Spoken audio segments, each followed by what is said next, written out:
O Evangelho, segundo o Espiritismo, escrito por Allan Kardec, afirma categoricamente que a reencarnação é uma doutrina bíblica. Milhões de pessoas ao redor do mundo aceitam essa interpretação como verdade. Mas, e se eu lhe dissesse que essa compreensão está fundamentalmente equivocada? Bem-vindos ao canal Promessas para o Nosso Tempo. Prepare-se para uma revelação chocante sobre o que a Bíblia realmente ensina a respeito deste tema. Vamos mergulhar nas mesmas passagens que Kardec usou, mas desta vez com um olhar crítico e fundamentado nas Escrituras. Examinaremos não apenas os versículos isolados, mas todo o contexto bíblico, desde o Antigo até o Novo Testamento. Enquanto exploramos estas verdades profundas, seremos acompanhados pelas deslumbrantes paisagens de Kaiserwinkel-Walchsee, na Áustria.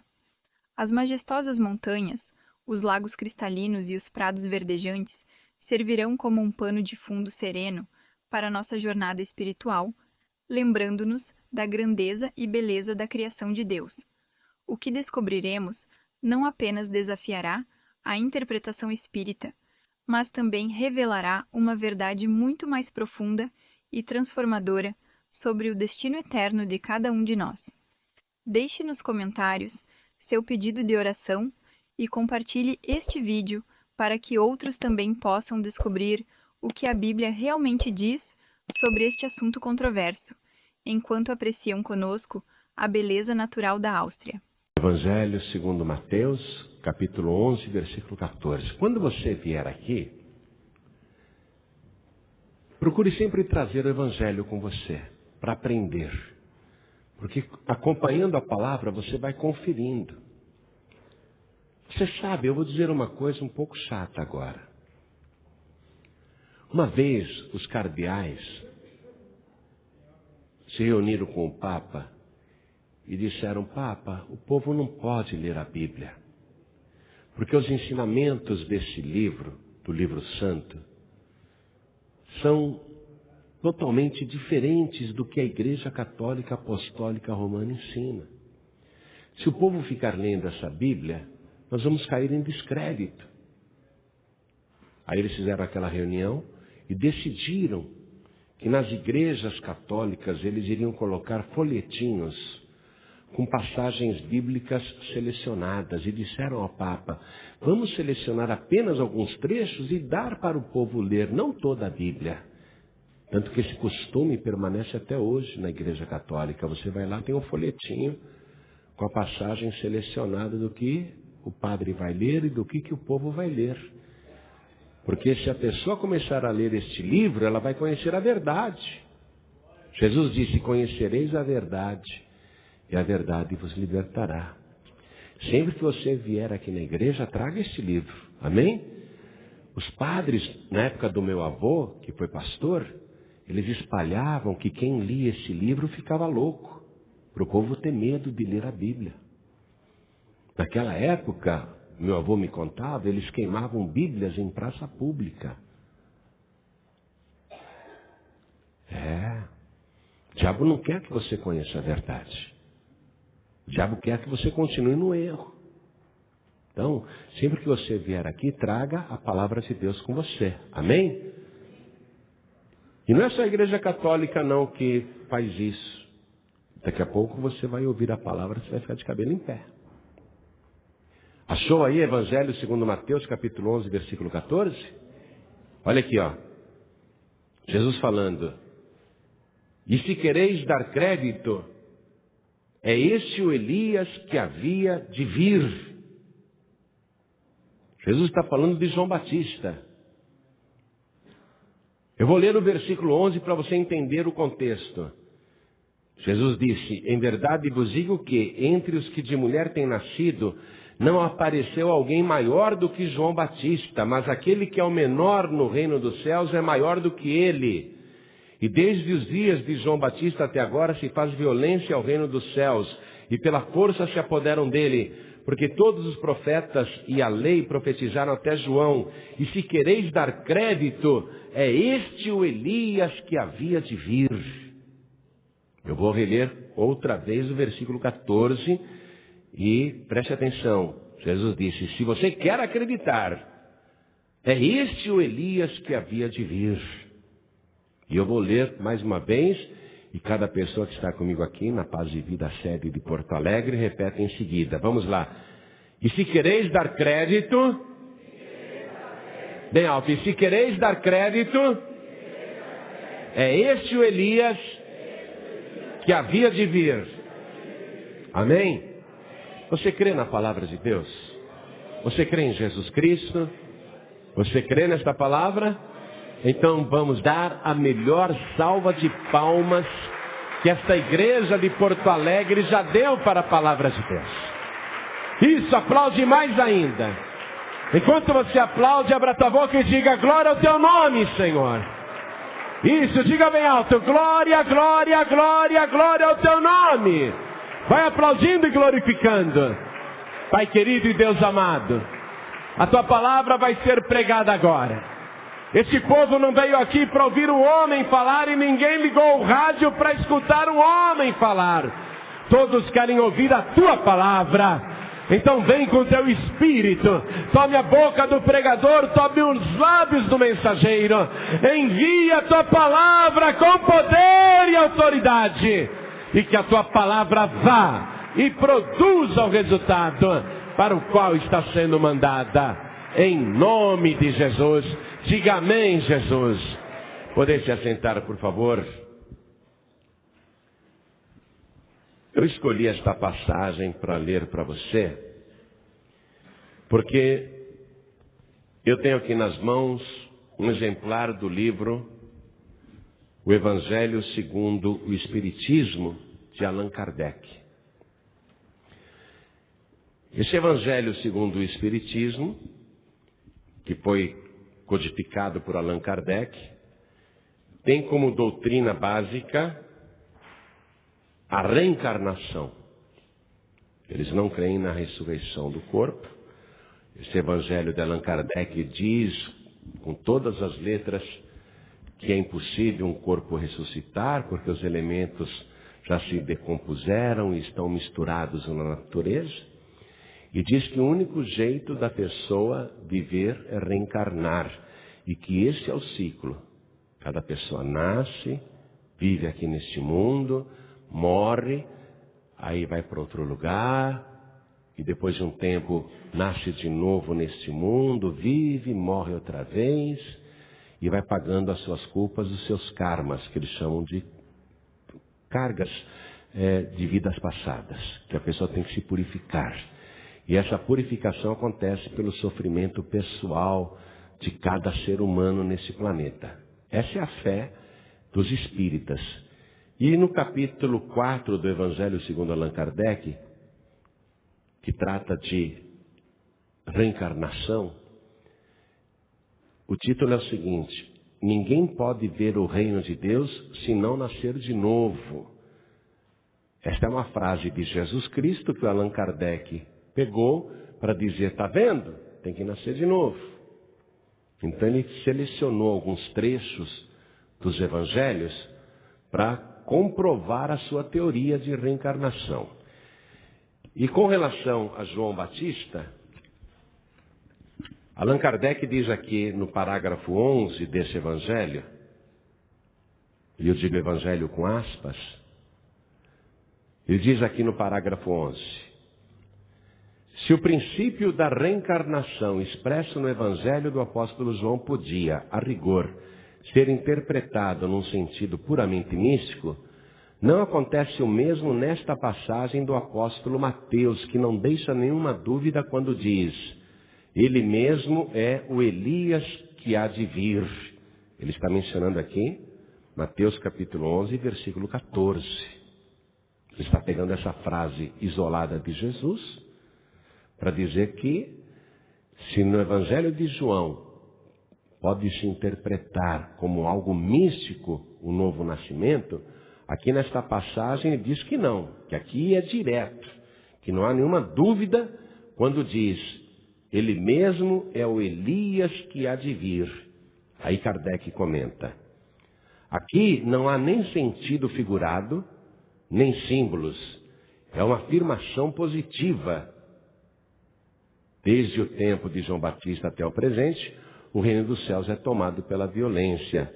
Ele diz aqui o seguinte, que João, na verdade, é Elias reencarnado. Deixa eu ler o parágrafo inteiro aqui.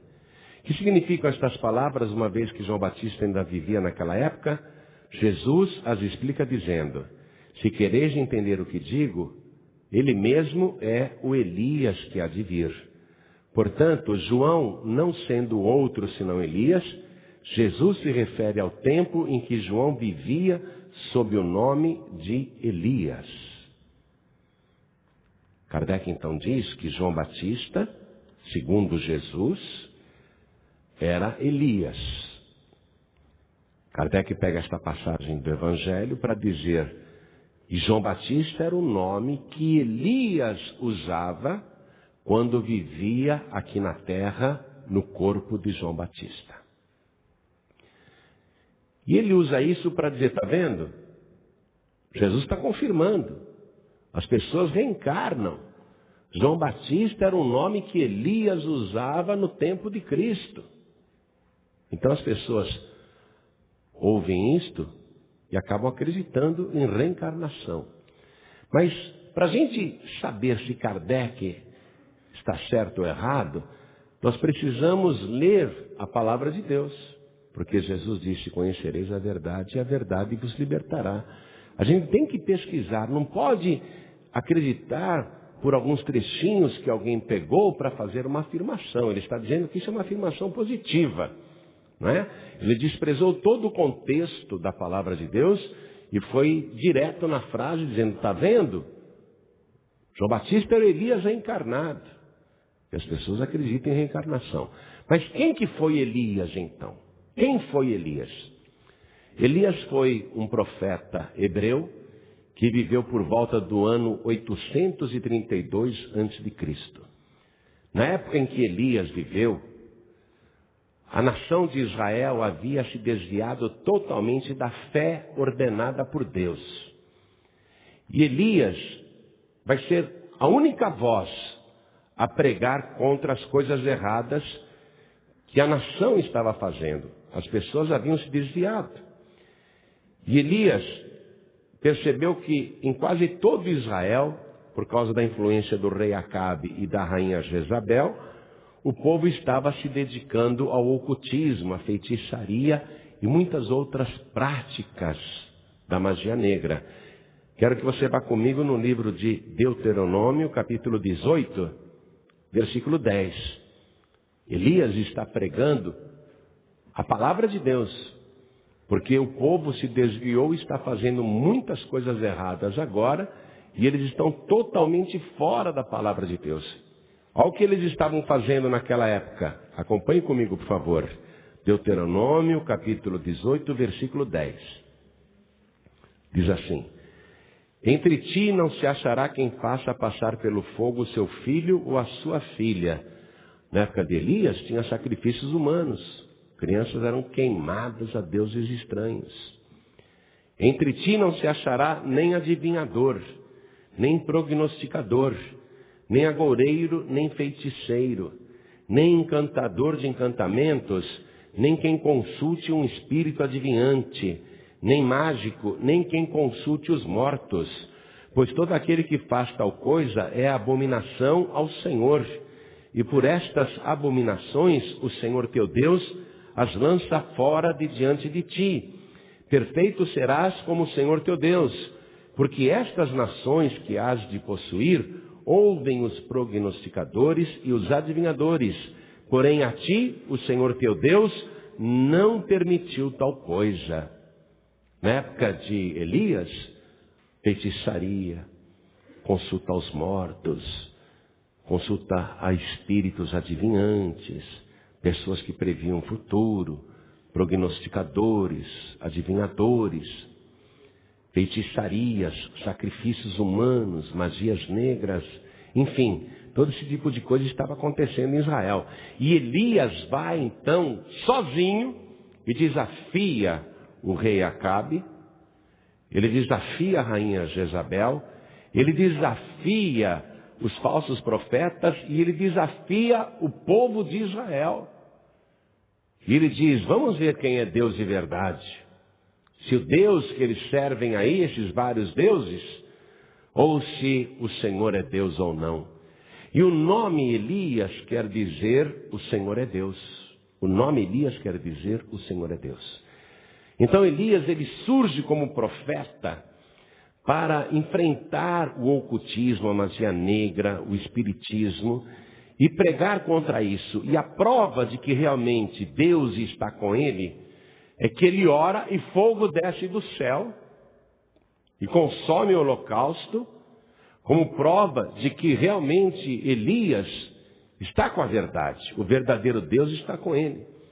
E quando o povo viu fogo descer do céu através da oração de Elias, todo o povo caiu de joelhos, colocou o rosto sobre a terra, e o povo dizia, só o Senhor é Deus, só o Senhor é Deus, que na verdade é a tradução do nome de Elias. Então, quem foi Elias? Um restaurador da fé. Quem foi Elias? A única voz que pregava a verdade. Quem foi Elias? O homem que enfrentou os poderes políticos e militares e também o ocultismo para revelar a verdadeira fé, o verdadeiro Deus ao povo. Só o Senhor é Deus. Aí, depois que Elias orou e desceu fogo do céu, ele se retira. E Deus revela para ele que vai levá-lo embora. Deus mostra para Elias que ele será levado da terra.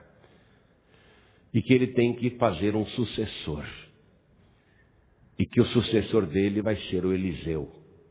Então Elias encontra esse moço chamado Eliseu, coloca a capa sobre ele, e Eliseu deixa o seu trabalho, deixa tudo e passa a seguir Elias como discípulo. E começa a aprender. Eliseu é só um aprendiz de Elias. Aí Elias diz para Eliseu, nós estamos aqui em Gilgal, e Deus está me mandando agora para Betel. Fique aqui, tá bom, Eliseu? E Eliseu disse, de jeito nenhum, para onde tu fores eu também irei. Vive o Senhor e vive a tua alma que eu não te deixarei. Então vamos. Então Elias vai e o Eliseu vai junto. Quando eles chegam lá em Betel, há profetas em Betel, filhos dos profetas, aprendizes de profetas, que também receberam revelação de que Elias seria arrebatado da terra. Então eles chegam para Eliseu e diz, você está sabendo que o teu senhor Elias vai ser tomado de ti por cima da tua cabeça? Vai ser elevado aos céus? Eliseu fala, eu também sou profeta, eu também sei disso. Calai-vos. Porque eles achavam que estavam contando uma novidade para Eliseu, mas Eliseu já sabia do plano de Deus. Aí o profeta Elias diz para Eliseu, Eliseu, Deus está me mandando agora para Jericó. Fique aqui em Betel, tá bom? Que eu estou indo para Jericó. Aí o Eliseu diz, de jeito nenhum. Para onde quer que tu fores, eu também irei. Vive o Senhor e vive a tua alma, que eu não te deixarei. Tá bom, Eliseu, então vem comigo. E Elias vai para Jericó. Quando chega em Jericó, há profetas em Jericó, que também receberam a revelação de que Elias seria arrebatado da terra. Então, aqueles profetas em Jericó, igualmente chegam para Eliseu e dizem, você sabia que o teu Senhor hoje vai ser tomado por cima da tua cabeça, vai ser tirado de ti? E eles pensavam que estavam dizendo alguma novidade. Por isso que Eliseu responde, eu também sei, calai-vos. Porque Eliseu tinha se apegado tanto com Elias, que ele não queria falar sobre esse assunto, que Elias seria levado da terra. Então Eliseu, ele corta a conversa. Não me fale disso não, calai-vos. Eu estou sabendo. Aí o profeta Elias diz para Eliseu, Eliseu, fica aqui em Jericó, porque Deus está me mandando até o Rio Jordão. Eliseu diz, não, eu nunca te deixarei. Vive o Senhor, vive a tua alma, que eu não te deixarei. Tá bom, então vamos comigo. E eles foram. E aqueles 50 homens de Jericó aqueles 50 profetas, foram acompanhando de longe os dois, para ver o que ia acontecer. Eles queriam ver. E está lá, o Elias e o Eliseu caminhando. E Elias olha para Eliseu e fala assim: pela tua fidelidade, por você estar comigo até agora, pede o que você quer que eu te faça. Eliseu diz: eu quero porção dobrada do teu espírito.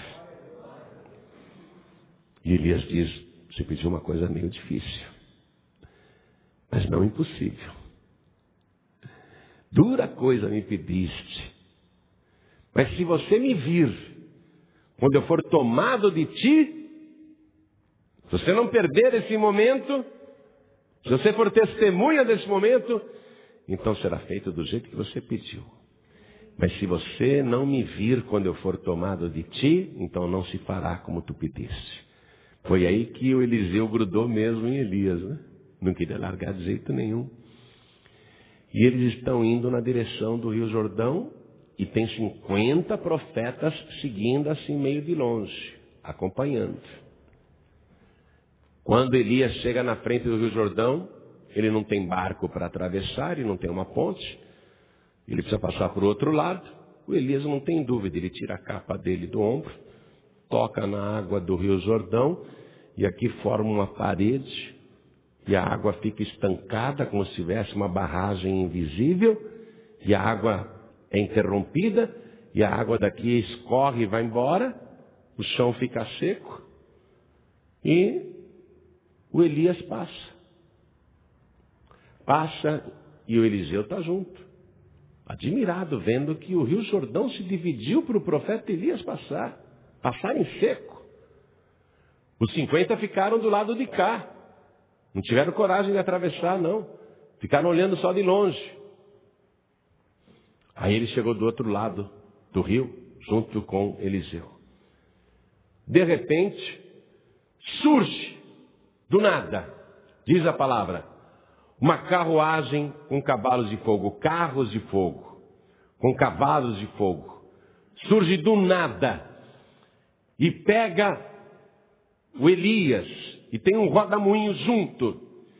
E no meio daquele rodamuinho, como se fosse um ciclone, o Elias sobe, vai subindo. E o Eliseu fica apavorado. É o momento da separação.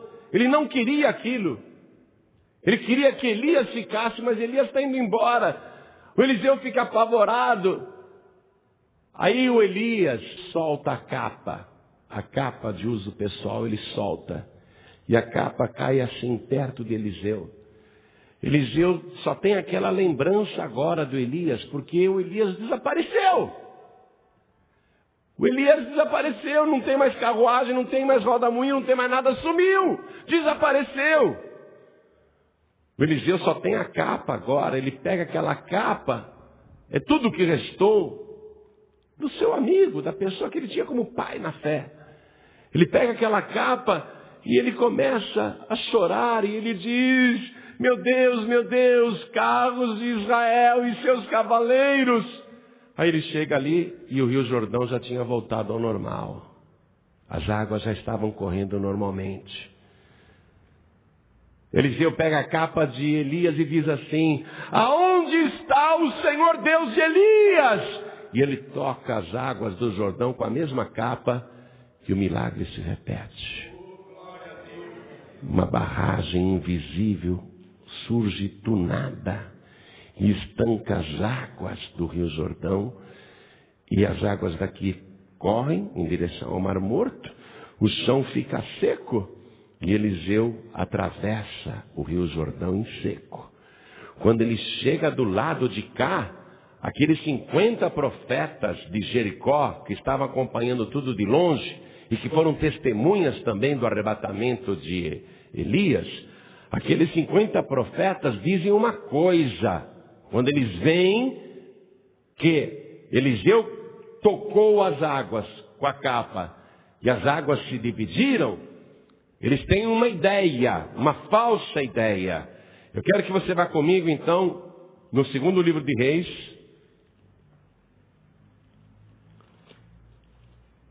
capítulo 2.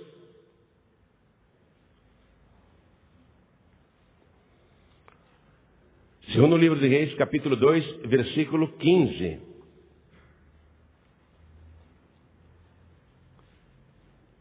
Vendo-o, pois, os filhos dos profetas que estavam defronte em Jericó, disseram: o espírito de Elias repousa sobre Eliseu. E vieram-lhe ao encontro e se prostraram diante dele em terra. Aqueles 50, o que eles imaginaram? Que o espírito de Elias estava incorporado em Eliseu. Por isso que Eliseu fez o milagre igual de Elias, de abrir o Rio Jordão. E eles se prostraram diante de Eliseu, dizendo: o espírito de Elias repousa agora sobre ele. Esse foi o entendimento daqueles 50 profetas. Eles estavam enganados, porque eles achavam que Elias tinha morrido. Então eles dizem para Eliseu: permita-nos fazer uma busca por toda parte aí, porque pode ser que o Espírito de Deus jogou o profeta Elias de lá de cima do rodamoinho e ele esteja caído entre as pedras, entre as montanhas ou nos vales. Vamos procurar, somos 50 homens. Permita-nos procurar o cadáver de Elias. E o Eliseu falou: não permito. Deixa a gente ir. Deixe-nos procurar. Olha o que diz aqui, ó. Vamos ver o versículo 16. E disseram a Eliseu: eis que com teus servos há 50 homens valentes. Ora, deixa-os ir para buscar teu senhor. Pode ser que o elevasse o Espírito do Senhor e o lançasse em algum dos montes ou em algum dos vales. Porém, Eliseu, disse: não os envieis. Mas eles apertaram com ele até se enfastiar e disse-lhes: vai, enviai. E enviaram 50 homens que o buscaram 3 dias, porém não o acharam. Vasculharam durante 3 dias, tudo ali para ver se encontrariam o cadáver de Elias. Porque eles achavam que o espírito de Elias estava agora incorporando em Eliseu. E Eliseu não queria deixar. Tanto que quando eles voltaram 3 dias depois, olha o que Eliseu disse. Versículo 18. Então os 50 homens voltaram para Eliseu, tendo ele ficado em Jericó, e disse-lhes: eu não vos disse que não fosseis? Por que Eliseu tinha dito: não vão não, é uma busca inútil? Por quê? Porque Eliseu sabia muito bem que Elias não tinha morrido, que Elias estava vivo, e que ele tinha recebido a porção do Espírito de Deus que estava sobre Elias, e não o espírito de Elias. Por que Eliseu tinha certeza que não adiantava procurar? Porque Elias não estava morto, ele estava viajando para outro lugar, para um lugar desconhecido. Foi levado para um lugar desconhecido, viajou para outro lugar. Eliseu não queria deixar porque ele tinha certeza absoluta que Elias não tinha morrido. Amém? E aqui está o primeiro problema para Allan Kardec responder, que ele não respondeu e pulou essa parte e ignorou totalmente. Na teoria da reencarnação que Kardec prega, e que faz parte inclusive da inscrição na lápide do seu túmulo lá em Paris, que a pessoa nasce, vive, morre, renasce, e tal é o ciclo, esta é a lei sem cessar. Segundo a teoria do Allan Kardec, a pessoa que vive aqui é uma reencarnação. Segundo Allan Kardec, todos vocês são reencarnações de vidas passadas. É isso que ele ensina. E se ele está ensinando aqui, conforme eu li para você, ele afirma que João Batista era o nome que Elias usava quando reencarnou no tempo de Cristo.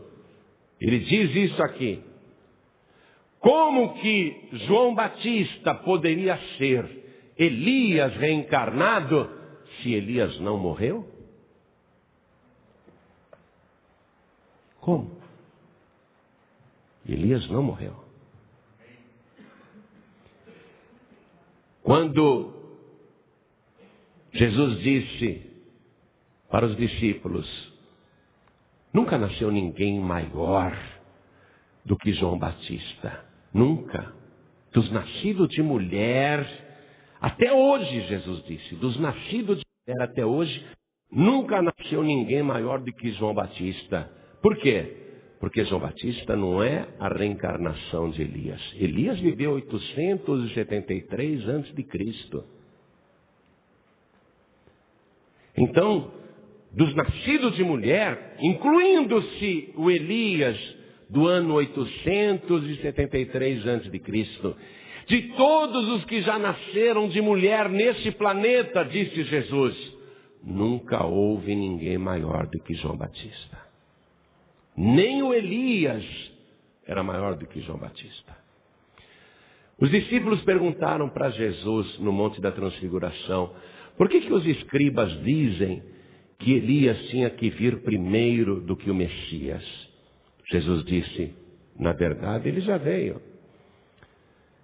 E se quereis dar crédito, João Batista é o Elias que havia de vir.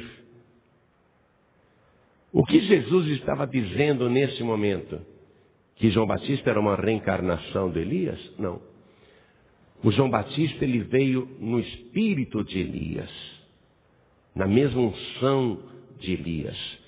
Se você comparar a vida de João Batista e a vida de Elias, você vai ver que o ministério é muito parecido, ministério idêntico. Olha só, Elias era a única voz enfrentando a apostasia, a falsa fé. João Batista é a única voz pregando no meio do deserto. Para você ter uma ideia, João Batista trata até os escribas e fariseus, que se autoconsideravam os mais certos da época. João Batista tratava os escribas e fariseus como se fossem pagãos. João Batista pregava como Elias pregava, a verdade. A voz era apenas aquela voz contra o erro. O que Elias anunciava na época dele? Que só o Senhor é Deus. O que João Batista está anunciando? Que só Jesus é Deus. É semelhança de ministério. O que Elias fez na época dele? Orou e desceu fogo do céu. O que João Batista está fazendo e falando, pregando? Ele está dizendo, eu na verdade vos batizo com água para arrependimento, mas aquele que vem depois de mim, ele é mais poderoso do que eu. Ele vos batizará com Espírito Santo e com fogo. Só ele tem fogo do céu. Você está entendendo a semelhança? Na verdade, João Batista ele tem o ministério de Elias. E João Batista não é uma reencarnação do Elias. Mas eu quero, antes de finalizar esta mensagem, eu quero o testemunho do próprio João Batista. Quero o testemunho de João Batista agora. Porque Allan Kardec está dizendo que João Batista era Elias reencarnado. Não é? Que João Batista era o nome que ele usava quando viveu aqui na terra no tempo de Cristo. Vamos ver aqui o testemunho de João. Quero que você vá até o Evangelho de João, que não é o João Batista, tá bom? Vá até o Evangelho de João. Aliás, esse João que escreveu o Evangelho, ele era discípulo de João Batista e depois se tornou discípulo de Jesus. Olha o que ele registrou aqui. Evangelho de João, capítulo 1, versículo 19. E este é o testemunho de João quando os judeus mandaram de Jerusalém sacerdotes e levitas para que lhe perguntassem: quem és tu? E confessou e não negou. Confessou: eu não sou o Cristo. E perguntaram-lhe: então quem és, pois? És tu Elias? Olha o que estão perguntando para João Batista. És tu Elias? João Batista é um profeta já nascido de mulher. Para dar uma colher de chá para o Kardec, vamos dizer assim: João Batista é o maior médium que já nasceu. Tá? Vamos dar essa colher de chá para o Kardec. João Batista é o maior médium que já nasceu de mulher. Tá? Perguntam para João Batista. Estou lendo o versículo 21. Então quem és? És tu Elias? E disse o quê? Não sou. Não sou. Amém? Quer saber a verdade? Cada ser humano morre uma vez nesta vida, só. Só uma vez. Carta aos Hebreus, capítulo 9, versículo 27. Vamos lá comigo? Aos Hebreus, capítulo 9, versículo 27. E como aos homens está ordenado morrerem uma vez, vindo depois disso o juízo. Quem ordenou aos homens morrer uma vez? Deus. Vindo depois disso o juízo. Mas o juízo não é imediatamente após a morte da pessoa. Imediatamente após a morte da pessoa, ela vai para o Hades ou ela vai para o paraíso. Se ela é salva em Jesus Cristo, ela vai para o paraíso. Se ela não é salva em Jesus Cristo, ela vai para o Hades. O Hades ainda não é o inferno, mas é um lugar de tormento, é um lugar horrível. Para lá são mandados os ímpios e todos os que se esquecem de Deus e todos os que viram as costas para Jesus Cristo. Ficam esperando no Hades o dia do juízo, o juízo final. Aos homens está ordenado morrer uma vez, vindo depois disso o juízo. No dia do juízo, todos que estão no Hades irão comparecer diante do trono de Deus. No dia do juízo final, todos que estão no paraíso irão comparecer diante do trono de Deus. E eu quero que você vá comigo em Apocalipse.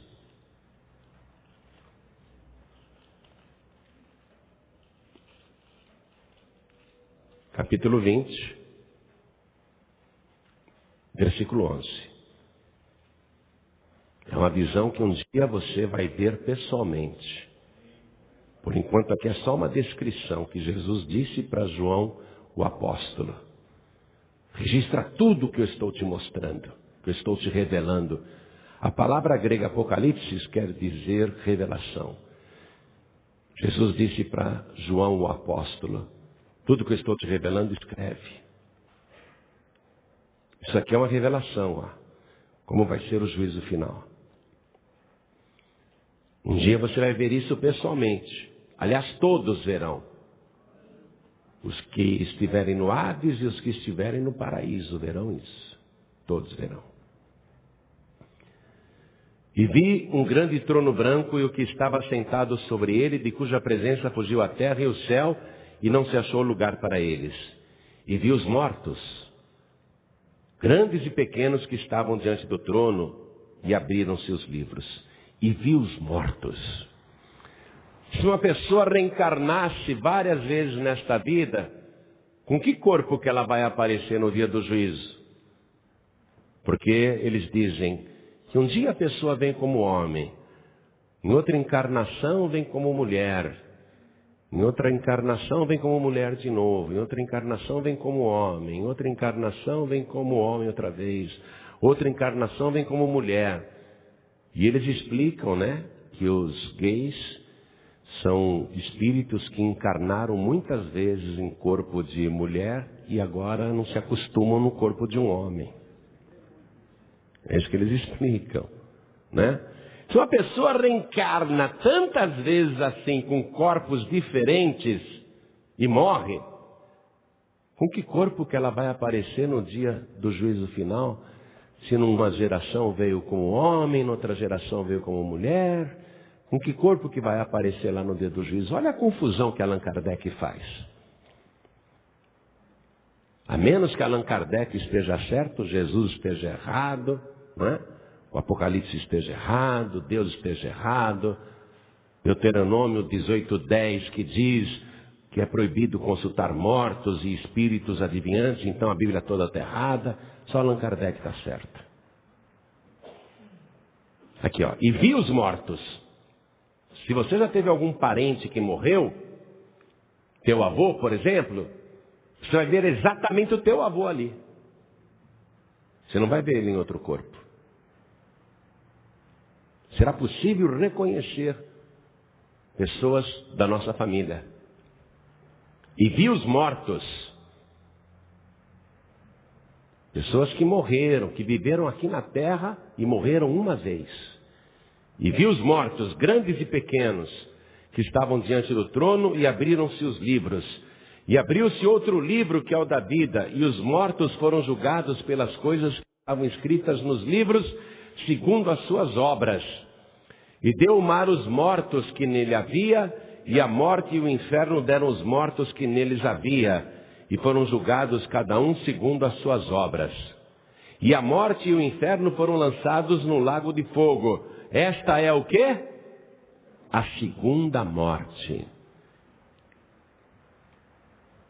Pessoas que nasceram aqui neste mundo e morreram uma vez neste mundo, muitos não morrerão mais. E pessoas que nasceram neste mundo, viveram uma vez neste mundo e morreram uma vez neste mundo, serão ressuscitados no dia do juízo. E muitos terão a segunda morte. Ou seja, uma parte da humanidade vai morrer uma vez só. E outra parte da humanidade vai morrer duas vezes. Kardec está errado, ninguém morre várias vezes. O máximo que poderá acontecer é uma parte da humanidade morrer duas vezes. E aqui está explicando. Versículo 14. E a morte e o inferno foram lançados no lago de fogo. Esta é a segunda morte. E aquele que não foi achado escrito no livro da vida foi lançado no lago de fogo. Esta é a segunda morte. A segunda morte para quem é? É para aqueles cujos nomes não estão escritos no livro da vida. Se o nome não for achado no livro da vida, então esta pessoa vai sofrer o dano da segunda morte. Mas se o nome da pessoa estiver escrito no livro da vida, ela não sofrerá o dano da segunda morte. Quem entendeu, diga amém. Aos homens está ordenado morrer uma vez. Aos homens está ordenado por Deus que não devem consultar espíritos de pessoas mortas. Aos homens está ordenado por Deus que não devem consultar espíritos adivinhantes. A palavra de Deus. E já está ordenado isto, ó. Isto já está ordenado, o que eu acabei de ler para você está ordenado. O nome que não estiver escrito no livro da vida vai ser lançado no lago de fogo. Esta é a segunda morte. Já está ordenado. A segunda morte é só para quem não tem o nome no livro da vida. Mas pastor, como é que eu faço para colocar o meu nome no livro da vida? Tem que receber Jesus Cristo como teu único, suficiente, exclusivo e eterno Salvador. Aí ele escreve o teu nome no livro da vida. E depois que ele escrever o teu nome no livro da vida, Você tem que ficar firme com Jesus até o fim. Porque ele disse, quem perseverar até o fim será salvo. Em Apocalipse ele diz, ao que vencer, de maneira nenhuma arriscarei o seu nome do livro da vida. Quer dizer que um nome que está no livro da vida pode ser riscado, se a pessoa não perseverar até o fim. Mas ao que vencer, disse Jesus, de maneira nenhuma riscarei o seu nome do livro da vida. Amém? Vamos ficar todos de pé agora. São duas coisas, amados. Duas coisas importantes a se fazer agora. Primeira, ter o seu nome no livro da vida. Teu nome tem que estar lá. Segunda coisa, se o nome foi riscado, você precisa pedir para Deus reescrever o teu nome no livro da vida. O nome de uma pessoa é riscado em qual situação? Se ela se desvia, se ela se afasta, se ela abandona o caminho. Às vezes a pessoa até está na igreja, mas ela não está vivendo uma vida cristã verdadeira. Ela está na igreja, é uma pessoa religiosa, mas ela já está afastada, ela já está desviada. Está dentro da igreja, mas está igualmente afastada. Na parábola do filho pródigo, um saiu de casa, o outro ficou. Eram 2 filhos. Mas o que ficou na casa também estava desviado. Porque quando o irmão volta e o pai diz, vem meu filho, entre em casa, ele fala, não vou entrar não. Ele desacata o pai dele. Ele desobedece o pai dele, ele não entra para a festa. Ele estava desviado também. Sem ter saído da casa do pai, ele estava desviado também. O mais velho estava desviado. E às vezes a pessoa está dentro da casa de Deus e está desviada. Porque a pessoa não está obedecendo o pai. Não está se sujeitando ao pai. Então, o nome da pessoa numa situação dessa é riscado do livro da vida. No rol de membros ela continua com o nome lá na igreja. Mas no livro da vida o nome já foi riscado. O maior medo que eu tenho é o meu nome ser riscado do livro da vida. Deus me escuta o tempo todo. E eu incomodo Deus. Hoje de madrugada, mesmo com frio, eu falei, Deus vai ouvir a minha voz aqui em Porto Alegre no meio da madrugada. Deus tem que me ouvir. Estou firme aqui, ó. Estou firme aqui, Senhor. Quem perseverar até o fim será salvo. Tem que perseverar. Senão você vai sofrer o dano da segunda morte. Você está entendendo isso, meu querido? Primeira coisa é entregar a vida para Jesus.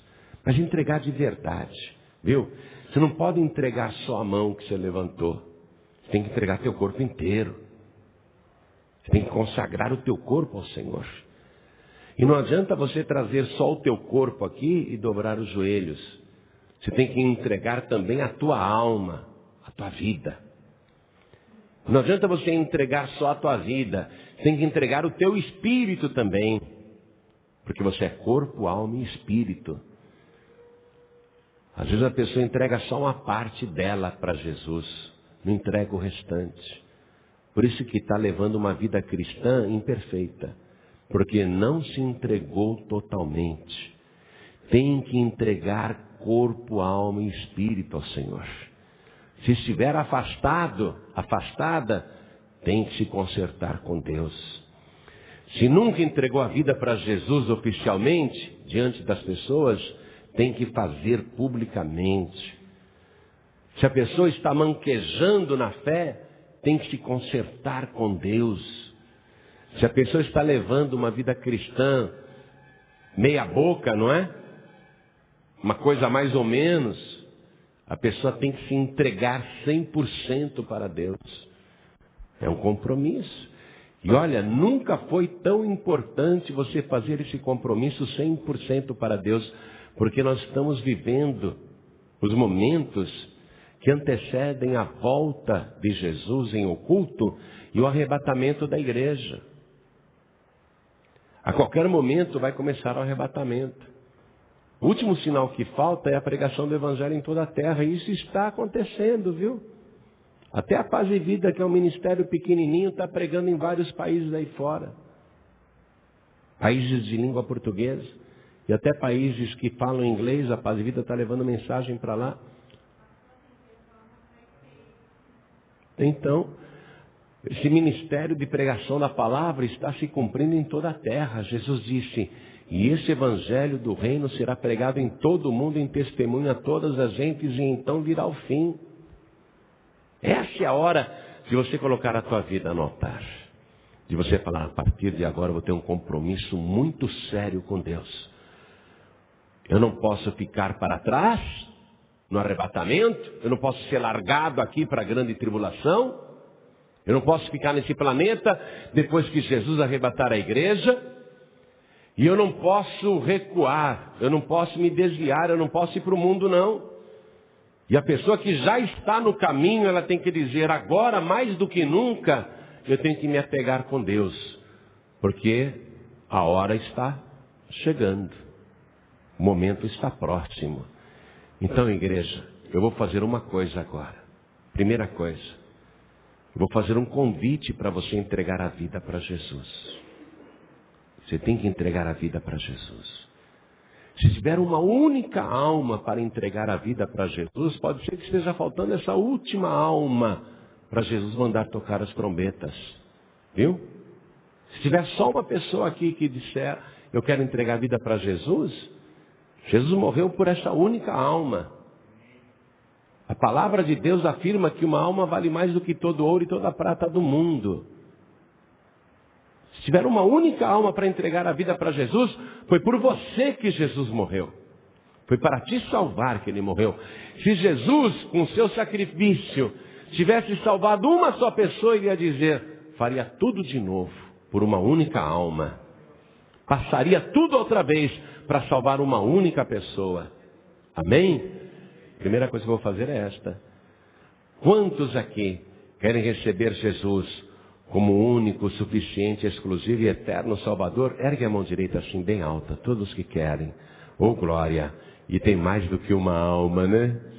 Que maravilha! Você que ergueu sua mão, vem aqui para frente, por favor. Vem para cá, vem para cá. Ajuda a pessoa a vir para cá. Isso, vem. Vamos aplaudir mais ao nome do Senhor.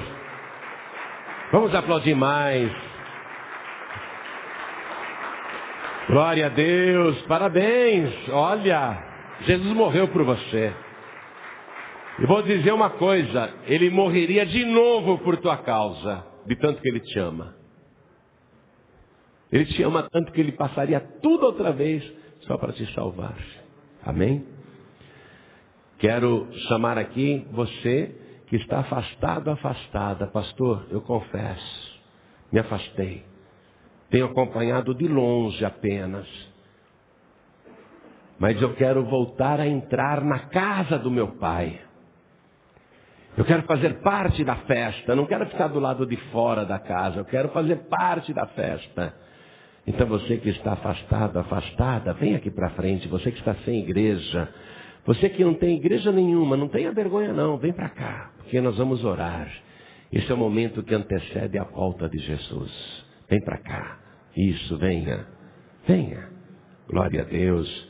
Vamos aplaudir ao nome do Senhor. Glória a Deus. Vamos aplaudir mais, igreja. Tem que haver festa no céu quando um se arrepende.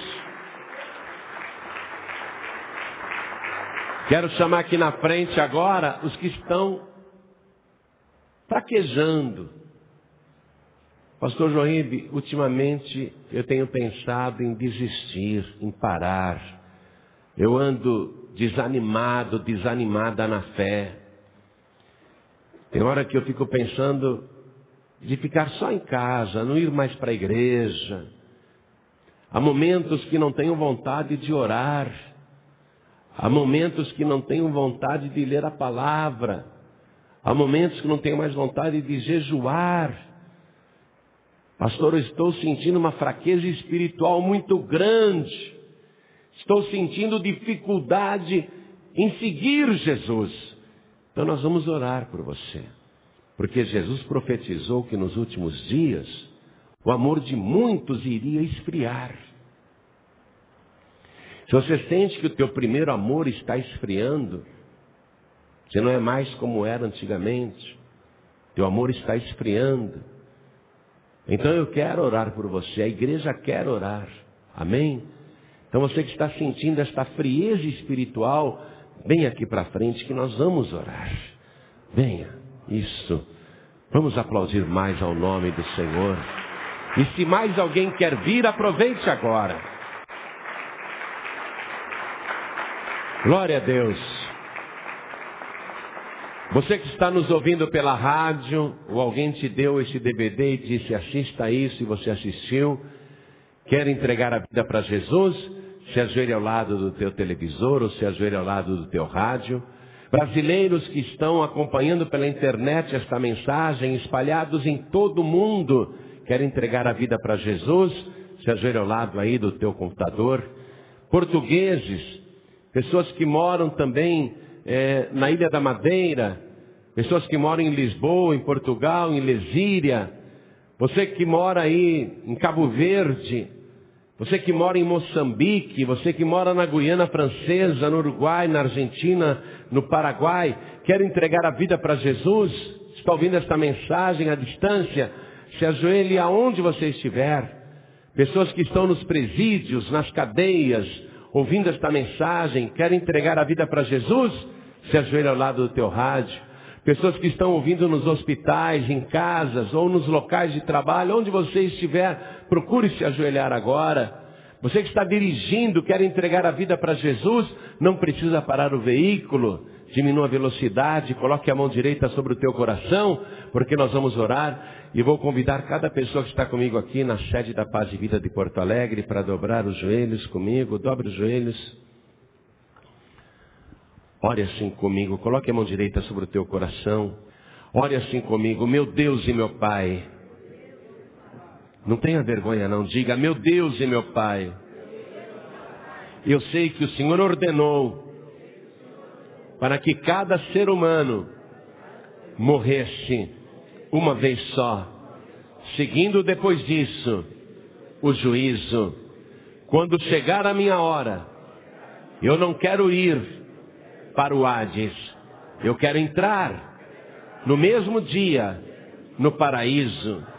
E para isto eu declaro que o Senhor Jesus é o meu único, suficiente, exclusivo e eterno Salvador.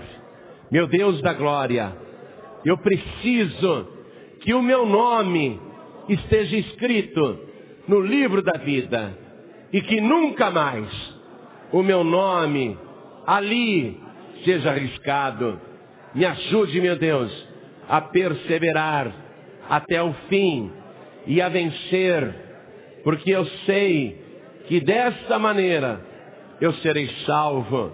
Meu Deus querido, meu Pai amado, eu declaro para o céu escutar, para a terra escutar, para a igreja ouvir, para o inferno escutar, que só Jesus é o meu Salvador e que Ele levou os meus pecados e as minhas iniquidades na cruz do Calvário.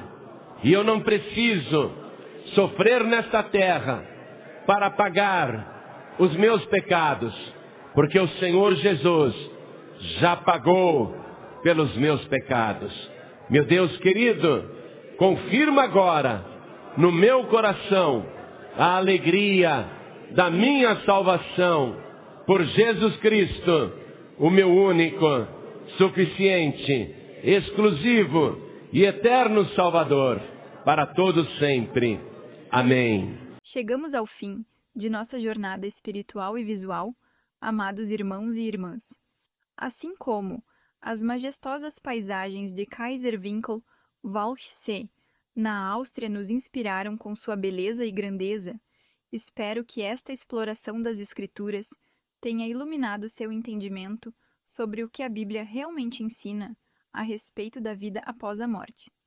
Vimos como as interpretações de Allan Kardec, embora populares, divergem significativamente do verdadeiro ensinamento bíblico.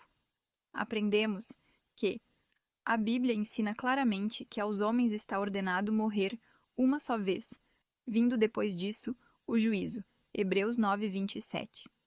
A história de Elias e João Batista não apoia a reencarnação, mas sim demonstra a continuidade do propósito de Deus através de diferentes indivíduos. Jesus Cristo oferece não uma série de vidas para aperfeiçoamento, mas uma transformação completa através de sua morte e ressurreição. Assim como as águas cristalinas do lago Valksei refletem o céu acima, que nossas vidas reflitam a verdade das Escrituras. Não nos deixemos levar por interpretações que, embora atraentes, desviam-nos do caminho da verdade. Lembre-se, você tem apenas uma vida para viver para Cristo. Faça-a contar. Não espere por uma próxima encarnação que não virá. Em vez disso, entregue sua vida a Jesus hoje, confiando em sua obra completa na cruz para sua salvação. Que a paz de Deus, que excede todo o entendimento, guarde seus corações e suas mentes em Cristo Jesus, e que a beleza da criação de Deus, que vimos nas paisagens austríacas, nos lembre constantemente do Criador e de seu plano perfeito para nossas vidas. Não se esqueça de deixar seu pedido de oração nos comentários e de compartilhar este vídeo. Sua ação pode ajudar alguém a encontrar a verdade libertadora das Escrituras. Até o próximo vídeo. Que Deus os abençoe ricamente.